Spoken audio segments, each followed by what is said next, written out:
Hola a todos, ¿cómo están? Hoy día queríamos hablarles un poco sobre cuáles son los problemas más frecuentes que enfrentan los padres a la hora de regular desde lo legal los temas que tienen que ver con nuestros hijos. Y existen dos materias que son lejos las más conflictivas, y esto no solamente a la luz de nuestra experiencia, sino que también se refleja en la cantidad de causas que son ingresadas a los tribunales de familia y que tienen que ver principalmente con las visitas y con el tema de los alimentos. Respecto al tema de las visitas, es muy importante tener en cuenta que la ley no define ni regula un número mínimo ni máximo de tiempo que debe pasar el papá o la mamá que no vive con sus hijos a la hora de separarse. Todas las decisiones que pasan con nuestros hijos, y así también tiene que ver con las visitas, porque así lo establece la ley, tienen que ser tomadas y miradas desde qué es lo mejor para nuestros hijos, considerando distintas circunstancias. Tenemos que pensar en qué edad tienen nuestros hijos, cuáles son sus personalidades, cuáles son sus rutinas personales y familiares, cuál es la opinión que tienen ellos, cómo se llevan con cada uno de los papás y no cómo se llevan solamente que se lleven bien. Mi hijo se calma conmigo, mi hijo se tranquiliza conmigo, o hasta ahora ese rol lo ha estado cumpliendo el otro papá o la otra mamá y yo tengo que trabajar entonces también para transformarme en esta figura y que de esta manera mi hijo pueda pasar más tiempo conmigo.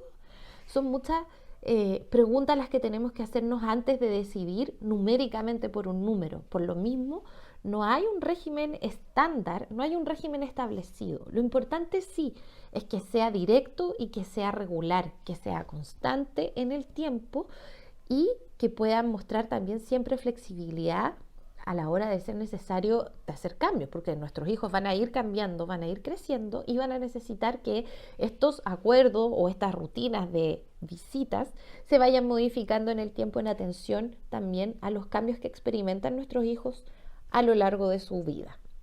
Entonces, es muy importante mirar cuál es su mejor interés. Y lo mismo pasa respecto de la pensión de alimentos.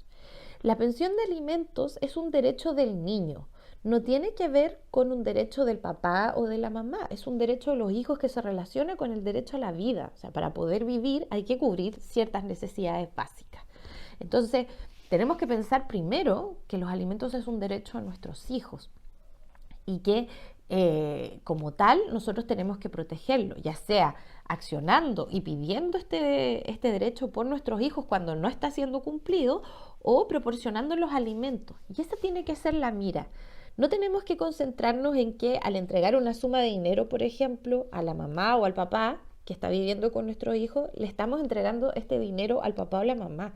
Este dinero va para pagar los gastos y la mantención de nuestros hijos. Y hay ciertas expectativas aquí que hay que soltar. El control.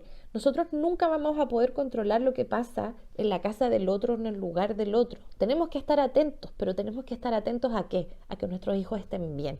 Y si nuestros hijos se ven bien, están felices, se ven cuidados, están contentos, tienen amigos, etcétera, tenemos que entonces quedarnos tranquilos y tener confianza en que el dinero que estamos entregando como pensión de alimentos se está invirtiendo efectivamente en el bienestar y en beneficio de nuestros hijos para cubrir sus necesidades.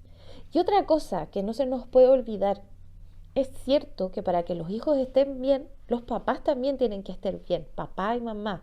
Entonces nosotros también tenemos que ser razonables y entender que este bienestar del otro repercute directamente en el bienestar de nuestros hijos.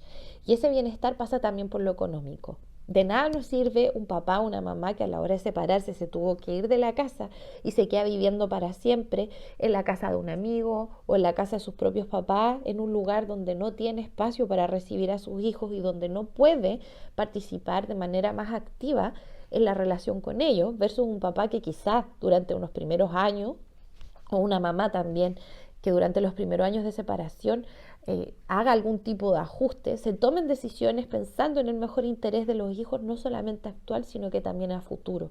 Que ojalá que el papá y la mamá que ya no vive con ellos pueda también contar con un lugar y un espacio propio, adecuado para poder recibirlos y que de esta manera los hijos gocen de los beneficios de tener al papá y a la mamá en otro formato, bajo otra figura, pero que cuente igualmente con los dos de manera presente y activa en sus vidas. Porque lo más importante, y esto es una repetición bien majadera de mi parte, pero es importante que la tengan en cuenta, no solo porque nuestros hijos están mejor así, sino porque también la ley lo consagra así y por lo tanto los jueces tienen la obligación de tomar las decisiones pensando en qué es lo mejor para nuestros hijos, y esa decisión nunca pasa por una sola consideración, por una sola circunstancia, sino que por un conjunto de ellas que se mira y que además debe probarse en un juicio. Así que con esas líneas y con esa guías, les doy por terminada esta conversación respecto a los temas más conflictivos en la hora de tomar acuerdos respecto a nuestros hijos.